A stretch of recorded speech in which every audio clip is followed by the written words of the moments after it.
Quand dans un mix, vous avez un son qui fait ça, ça va pas du tout. On perd le contrôle, ben va falloir faire quelque chose pour ça.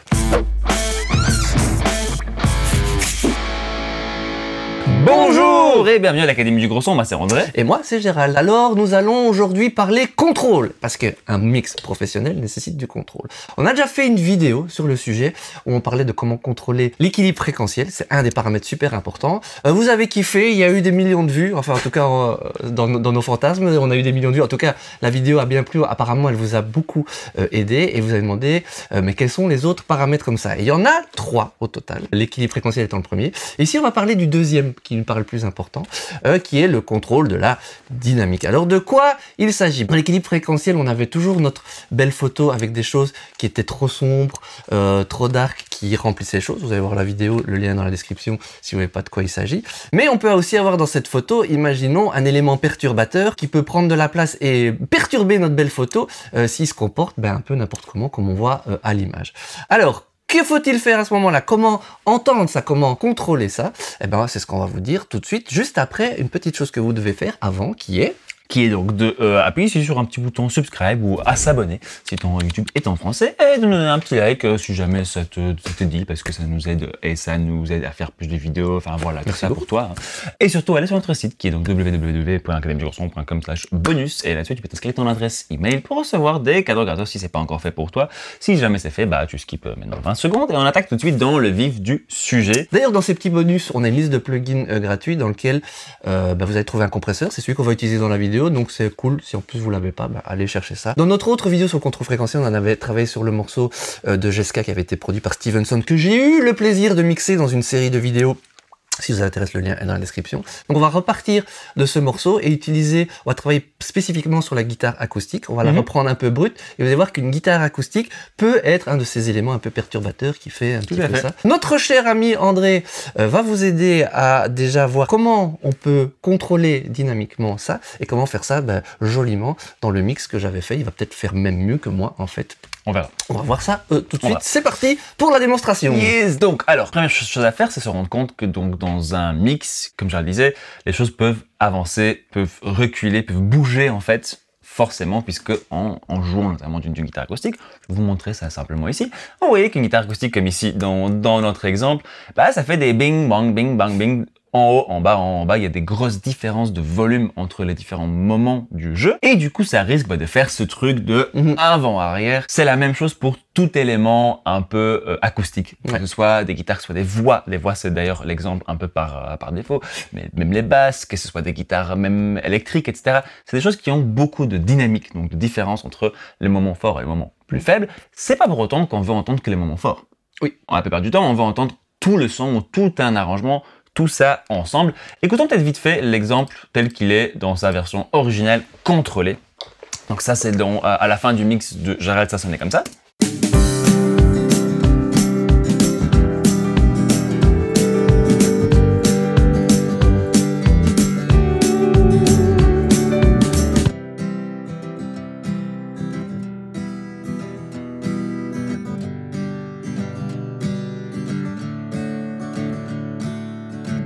On est bien d'accord que dans cette guitare acoustique, il y a des coups forts. Voilà, il y a des coups un peu plus faibles, il y a des coups entre les coups. Tout ça, c'est important. Tout ça fait partie de l'arrangement et on aimerait bien entendre tout ça dans les mix. D'ailleurs, si on réécoute un peu dans le contexte global, maintenant que vous avez entendu ça en solo, écoutez bien, cette guitare acoustique, on entend tous ces petits détails tout le temps.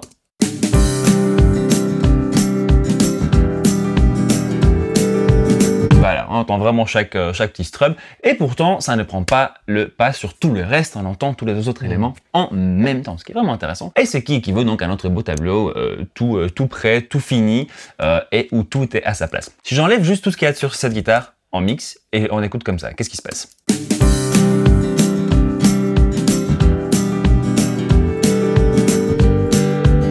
Donc là, on a entendu, j'espère que vous avez entendu, que chaque coup fort fait vraiment avancer cette guitare. En tout cas, c'est comme ça que je le perçois. C'est comme si elle marchait en avant, en arrière tout le temps. On va exagérer un peu la chose ici. J'ai un autre exemple où j'ai juste gardé les EQ. Comme ça, la différence de couleur n'est pas aussi grande. Mais j'ai enlevé tout ce qui est dynamique. Donc tout ce qui est compression, tout ce qui est contrôle dynamique. Je vais vous faire écouter cette guitare à différents volumes. Essayez de percevoir quelle partie de son arrangement vous entendez. Alors, on va commencer fort bas et puis je vais remonter sa guitare tout doucement.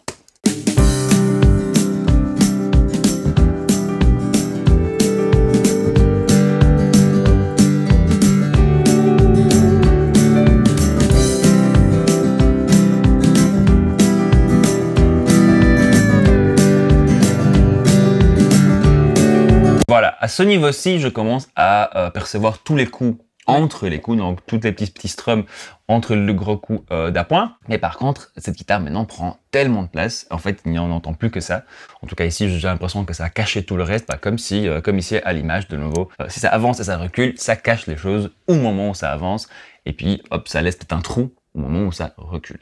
On pourrait dire qu'on pourrait même le laisser un peu moins fort, du coup, mais alors pour moi, c'est même plus la même rythmique, en fait, on t'entend. C'est vrai. Et t'entends plus tous les petits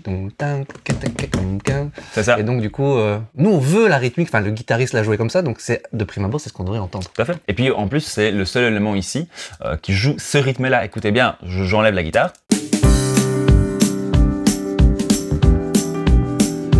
Voilà, on a un charlet qui est plus lent, hop, on a un piano qui joue un peu ces notes-là, mais en fait, le seul élément qui fait vraiment ces doubles croches presque tout le temps, c'est la guitare. Et c'est elle qui donne l'énergie du passage. Je vais vite réécouter la version mixée.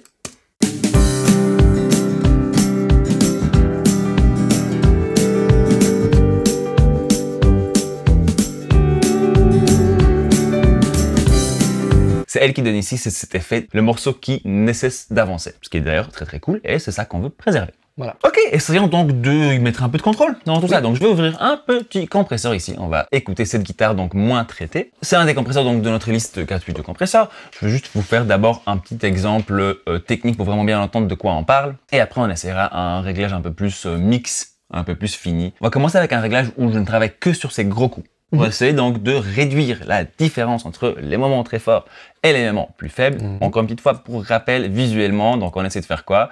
On essaye de faire ramener cette pique-là un peu au niveau de tout ce qui se passe entre. Et pareil ici, un peu au niveau d'ici. Donc la version finie mixée, si on devrait la voir comme ça devrait être un peu plus une saucisse. Voilà, et un peu moins des vallées comme ça tout le temps. Tout ça pour donc pouvoir entendre cette rythmique tout le temps et ne pas prendre le pas sur le reste de la musique.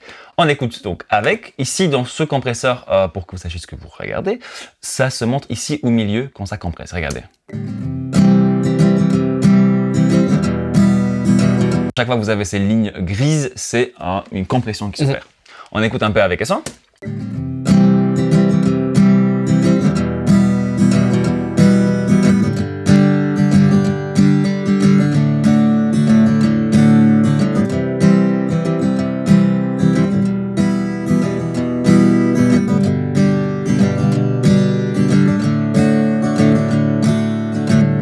On a déjà un tout petit peu plus de contrôle. Ouais. Mais par contre, je vois ici que oui, ça fonctionne sur les trucs les plus forts, mais dès qu'il frappe un peu moins fort, là le compresseur n'agit plus. On va essayer de trouver un réglage un tout petit peu mieux fini. Compresser un peu moins, peut-être, mais compresser plus tôt. Donc, puisque là, pour l'instant, on ne compresse que sur ces gros coups, mais pas du tout sur ceux-là ici au milieu. Et puis, au fur et à mesure de l'arrangement, il y a des coups qui sont très forts ici au début, mais après, ils se calment un tout petit peu. La fin du refrain, il joue un peu plus doucement et du coup, ces coups-là ne sont plus compressés. On n'est pas encore à ce contrôle, tout à fait. On retravaille ça tout de suite.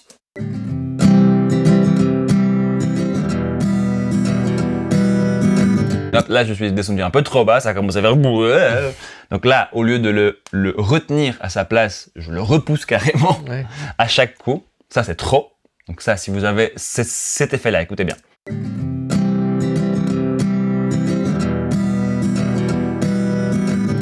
Au moment fort, en fait, on dirait qu'elle recule. Là, c'est trop.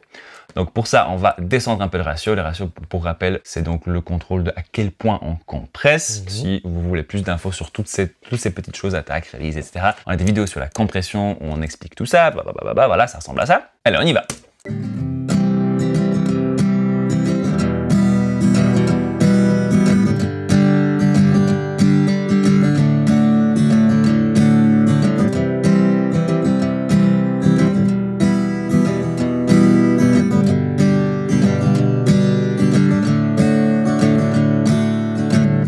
C'est un peu mieux, là on contrôle ça de manière relativement ok tout du long. Écoutons maintenant dans le contexte avec Esson.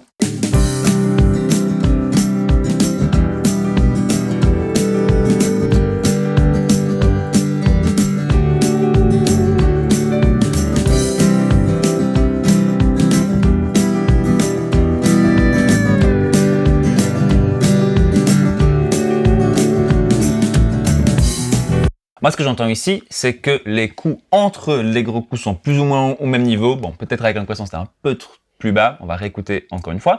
Mais les coups forts, par contre, sans la compression, complètement ressortent du mix et cachent des choses le temps que ce coup arrive et ressort. Ça, on ne veut pas. On veut pouvoir contrôler la chose. Et en fait, toute l'idée n'est pas juste de diminuer les différences et finir qu'avec des grosses saucisses, sinon on mettrait des gros limiteurs sur tout et le mix serait fini. C'est pas vraiment ça. Donc ce qui était important ici, c'est de se rendre compte déjà qu'il y a ce mouvement, qu'on peut le contrôler et qu'on peut donner un endroit choisi à tout élément.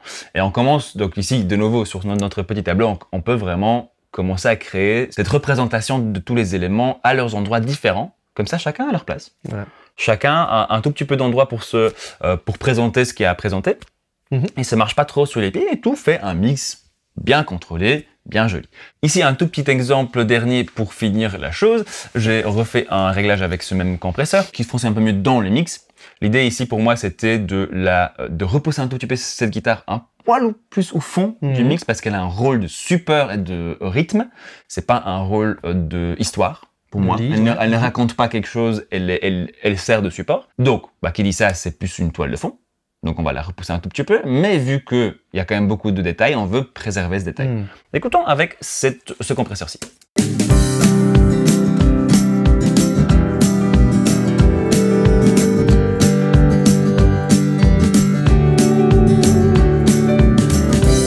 Voilà, là déjà cette guitare ne bouge plus, elle reste vraiment là quelque part. Elle bouge encore un tout petit peu, ça c'est joli, ça c'est intéressant, c'est musical, c'est un contexte. C'est nous qui décidons si elle bouge plus ou si on veut qu'elle bouge un peu. On n'a pas dit qu'elle devait plus bouger, mais on veut contrôler ça.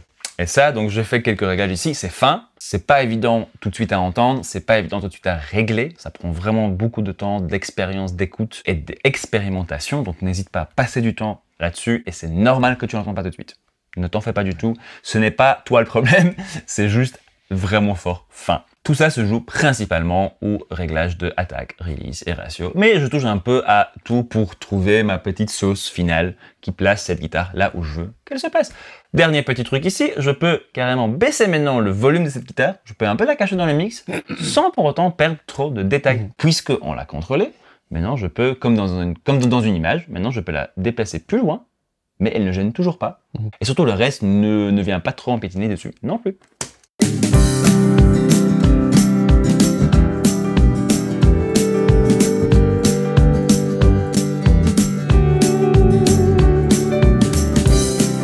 Et voilà, on a ce petit gring derrière, très joli, très précis, aucun problème. Et elle a laissé maintenant de la place pour tout le reste.